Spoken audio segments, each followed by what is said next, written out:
Updates చూద్దాం. కేంద్ర ఆర్థిక మంత్రి నిర్మలా సీతారామన్ మధ్యంతర బడ్జెట్ ను పార్లమెంట్ లో ప్రవేశపెట్టారు. ఉదయం 11 గంటలకు నిర్మలా సీతారామన్ బడ్జెట్ ప్రసంగాన్ని ప్రారంభించి పలు కీలక విషయాలు ప్రస్తావించారు. ప్రజలకు లబ్ధి చేకూరే అంశాలపైనే కేంద్ర ప్రభుత్వం ఫోకస్ పెడుతోందని నిర్మలమ్మ అన్నారు. 2014 సంవత్సరంలో ప్రధాని మోదీ ఆధ్వర్యంలో కేంద్రంలో ప్రభుత్వం ఏర్పాటైనప్పుడు దేశం పలు సవాళ్లను ఎదుర్కొంది. క్రమంగా ఆ సవాళ్లు అధిగమిస్తూ ప్రస్తుతం సుసంపన్న దేశంగా ఎదిగిందని నిర్మలా సీతారామన్ అన్నారు.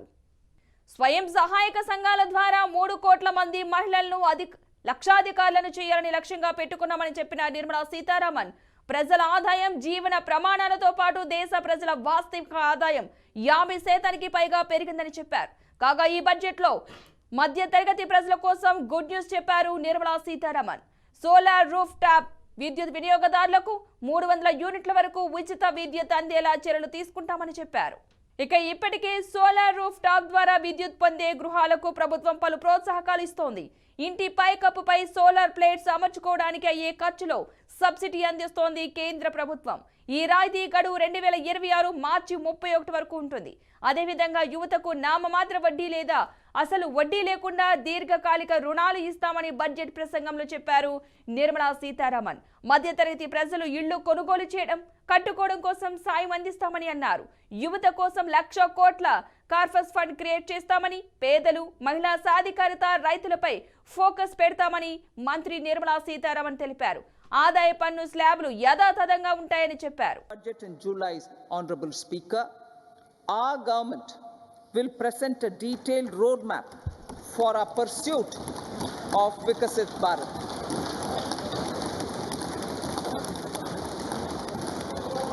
Revised estimates of 2023-24. The revised estimate of the total receipts other than borrowings is 27.56 lakh crores of rupees, of which the tax receipts are 23.24 lakh crore rupees.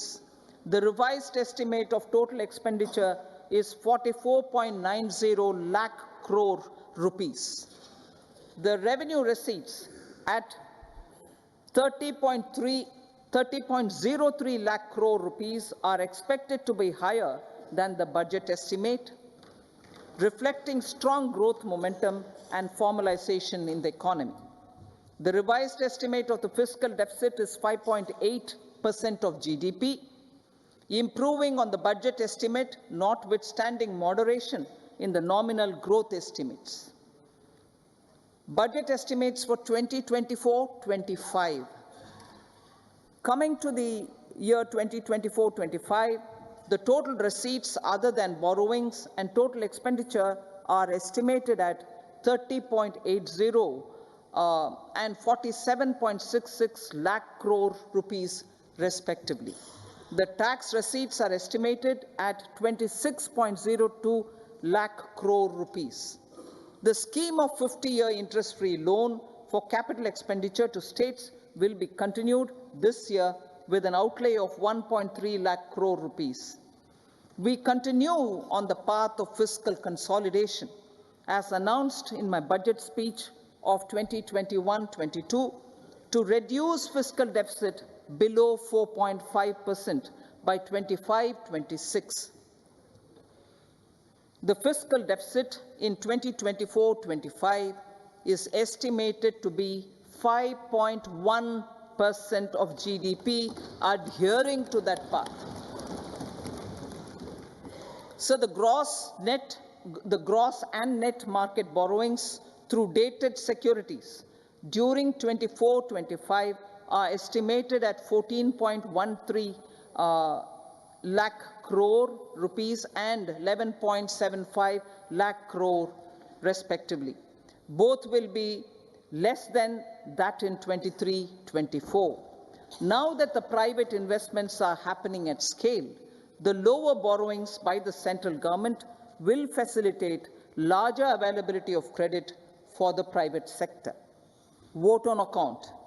I'll be seeking vote on account approval of the Parliament through the appropriation bill for a part of the financial year 2024-25.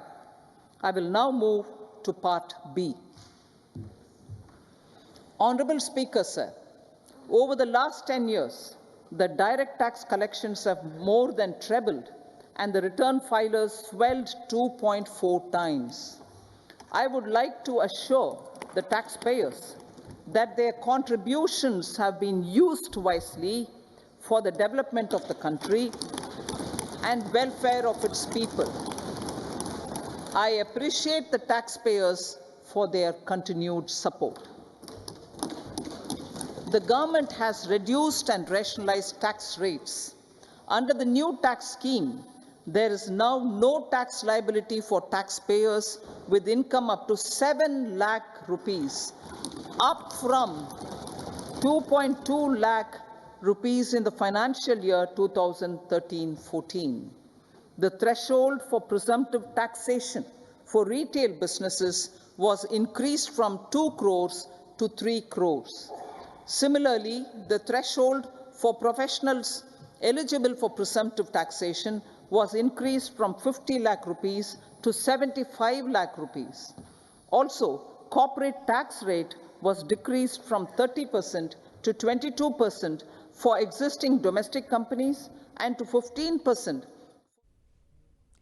మొత్తంగా మధ్యంతర బడ్జెట్లు అయితే సామాన్యులకు ఎలాంటి ఊరట లభించలేదు, ఆదాయ పన్నును తగ్గించలేదు, ప్రత్యక్ష పన్నుల వసూళ్లు కూడా 3 రెట్లు పెరిగాయంటూ కూడా పన్ను చెల్లింపుదారులు సొమ్మును దేశాభివృద్ధికి వినియోగిస్తున్నామని కూడా నిర్మలా సీతారామన్ చెప్పడం జరిగింది. అంతేకాకుండా కొత్త పన్ను విధానంలో 7 లక్షల వరకు కూడా ఎలాంటి పన్ను లేదని కూడా వెల్లడించడం జరిగింది. మొత్తంగా ఇదే అంశానికి సంబంధించిన పూర్తి సమాచారాన్ని ఢిల్లీ నుంచి మా ప్రతినిధి అశోక్ అందిస్తారు. అశోక్, సో మధ్యంతర బడ్జెట్ ని కేంద్ర నిర్మలా సీతారామన్ ప్రవేశపెట్టారు. సుదీర్ఘంగా దాదాపు 1 గంట పాటు ఆమె బడ్జెట్ ప్రసంగాన్ని చదివి వినిపించారు. సో ఈ బడ్జెట్ లో పెద్దగా ఆశించిన స్థాయిలో ఏమీ లేదు. ఏదైతే మధ్యతరగతి జీవితాలకు కానీ అదే వేతన జీవులకు కానీ పెద్దగా ఆశించినట్లు ఏమీ ఆమె చెప్పలేదు. సో గతంలో ఉన్న స్లాబ్స్ కింద ప్రకారమే 7 లక్షలకు పైగా ఉన్న వారికి ఏదైతే ఇన్కమ్ ట్యాక్స్ కింద వస్తారో సో అదే కంటిన్యూ చేశారు. సో పన్ను అయితే గతంలో కన్నా 2014తో పోలిస్తే ఇప్పటికి 3 రెట్లు పెరిగిందంటూ ఆమె వ్యాఖ్యలు చేశారు. సో అనేక అంశాలపై ఆమె సుదీర్ఘంగా బడ్జెట్ పై ప్రసంగించారు. సో వివిధ శాఖలకు సంబంధించిన కేటాయింపులు మనం రక్షణ రంగానికి 6,20,000 కోట్ల రూపాయలు, రహదారులకు 7,78,000 కోట్ల రూపాయలు, రైల్వేకు 2,55,000 కోట్ల రూపాయలు, వినియోగదారుల వ్యవహారాల ఆహార ప్రజా పంపిణీకి 2,13,000 కోట్ల రూపాయలు, హోంశాఖకు 2,03,000 కోట్ల రూపాయలు, గ్రామీణాభివృద్ధికి 1,75,000 కోట్ల రూపాయలు, సో రసాయన ఎరువులకు 1,68,000 కోట్ల రూపాయలు, సో కమ్యూనికేషన్ వ్యవస్థకు 1,37,000 కోట్ల రూపాయలు, వ్యవసాయ రైతు సంక్షేమానికి 1,27,000 కోట్లు మంజూరు చేసింది. సో వివిధ శాఖలకు వ్యవసాయానికి ఎక్కువగా నిధులు కేటాయించారు. దాంతో పాటు రైల్వేకు, రహదారులకు, రక్షణ రంగానికి ఎక్కువ నిధులు కేటాయించారు. ముఖ్యంగా వ్యవసాయము ఉత్పత్తి పైన ప్రధానంగా దీనిపైనే కేంద్ర బడ్జెట్ లో ముఖ్యంగా అనేక నిధులు కేటాయించడం జరుగుతుంది. సో 2047 వరకు భారత్ ప్రపంచంలోనే ముందు ఉండాలనే దిశగా ఈ బడ్జెట్ ప్రవేశపెట్టినట్లు ఆమె వ్యాఖ్యలు చేశారు. సో మోదీ నాయకత్వంలో గత 4 కులాలకు ప్రాధాన్యత ఇచ్చాం. అందులో పేదలు, మహిళలు, యువత, అన్నదాతలు శక్తివంతం చేసేందుకు అనేక ప్రయత్నాలు చేసినట్లు ఆమె వ్యాఖ్యలు చేశారు. పేదల నిర్మూలన కోసము అనేక విధాల స్కీమ్స్ తీసుకొచ్చాము. సో 34 లక్షల కోట్లకు ప్రత్యక్ష నగదు బదిలీ పథకంలో భాగంగా జన్ ధన్ ఖాతాల ద్వారా అందించామంటూ ఆమె వ్యాఖ్యలు చేశారు. సో పిఎం కిసాన్ సమ్మాన్ నిధి కింద 12 కోట్ల మంది రైతులకు ప్రతి ఏటా పెట్టుబడి కింద సహాయం కేంద్ర ప్రభుత్వం చేస్తోంది. దీనివల్ల రైతులకు మేలు జరుగుతోందంటూ వ్యాఖ్యలు చేశారు. సో 4 కోట్ల మందికి పైగా రైతులకు బీమా సౌకర్యం కూడా కల్పించాము. వ్యవసాయ రంగంలో అనేక నూతన సంస్కరణలు తీసుకొచ్చామంటూ ఆమె వ్యాఖ్యలు చేశారు. స్కిల్ డెవలప్మెంట్ కింద దేశంలో ఉన్న చాలా మంది యువతకు అనేక ఉపాధి అవకాశాలు కల్పించాము. స్టార్టప్స్ కూడా నిర్వహించాము. దీనివల్ల మేక్ ఇన్ ఇండియాలో భాగంగా దేశంలో చాలా వరకు యువత స్టార్టప్స్ నిర్వహించి ఉపాధి కల్పిస్తుంది. దానివల్ల దేశ పురోభివృద్ధికి కూడా తోడ్పడుతుందంటూ ఆయన వ్యాఖ్యలు చేశారు.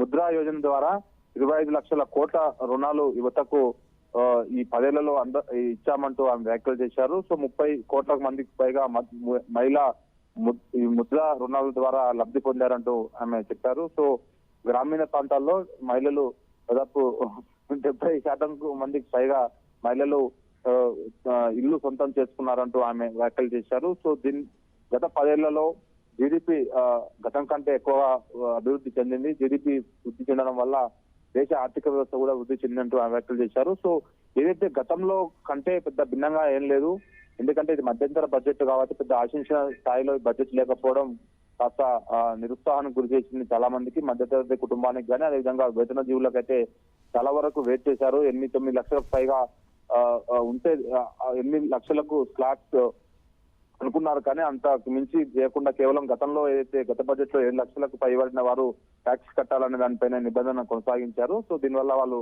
కాస్త ఇది చెప్పుకోవచ్చు. మరి మిగతా విషయాలకు వస్తే రైల్వేకు కూడా భారీ స్థాయిలో నిధులు కేటాయించారు. రైల్వేకు దాదాపు ఈ 5 ఏళ్ల కాలంలో 47,000 కొత్తకు పైగా రైల్వే కోచ్లు తయారు చేశాము మేక్ ఇన్ ఇండియాలో భాగంగా. సో వందే భారత్ కు దీన్ని ఉపయోగించామంటూ వ్యాఖ్యలు చేశారు. జై విజ్ఞాన్, జై కిసాన్, జై అనుసంధాన్ అనే నిదానంతో మోదీ ప్రభుత్వం ముందుకెళ్తుంది. ఆ ప్రభుత్వం అందులో భాగంగానే ముందుకు వెళ్తామంటూ ఆమె వ్యాఖ్యలు చేశారు. సో అన్ని ఏదైతే కావాల్సిన వసతులన్నీ ఉపయోగించుకుంటున్నాం. భారత్ ని 2045 వరకు ప్రపంచంలో అగ్రస్థాన దేశంగా ఉంచాలనే లక్ష్యంతో అనేక సంక్షేమ కార్యక్రమాలు తీసుకొచ్చాము. అవన్నీ ఇంప్లిమెంట్ అవుతున్నాయి. ఎక్కడ అన్ని ప్రపంచ దేశాలకు పోటీ పెరిగింది. అందులో భాగంగానే భారత్ కూడా పోటీలో ఉంది. రక్షణ, రవాణా, ట్రాన్స్పోర్ట్ వ్యవస్థ, ఇతర వ్యవసాయము అన్ని వ్యవస్థల్లో గతంలో కంటే అభివృద్ధి బాగా చెందాయి అంటూ ఆమె బడ్జెట్ ప్రసంగంలో కీలకంగా వ్యాఖ్యలు చేశారు. సో ఈ బడ్జెట్ మధ్యంతర బడ్జెట్ కాబట్టి పెద్దగా ప్రభావం అయితే లేదు. సో ఎవరైతే నెక్స్ట్ సార్వత్రిక ఎన్నికల్లో గెలుస్తారో దాని తర్వాత ఏర్పడే ప్రభుత్వం వాళ్ళు పూర్తి స్థాయిలో బడ్జెట్ ప్రవేశపెడతారు. Right, thank you Ashok.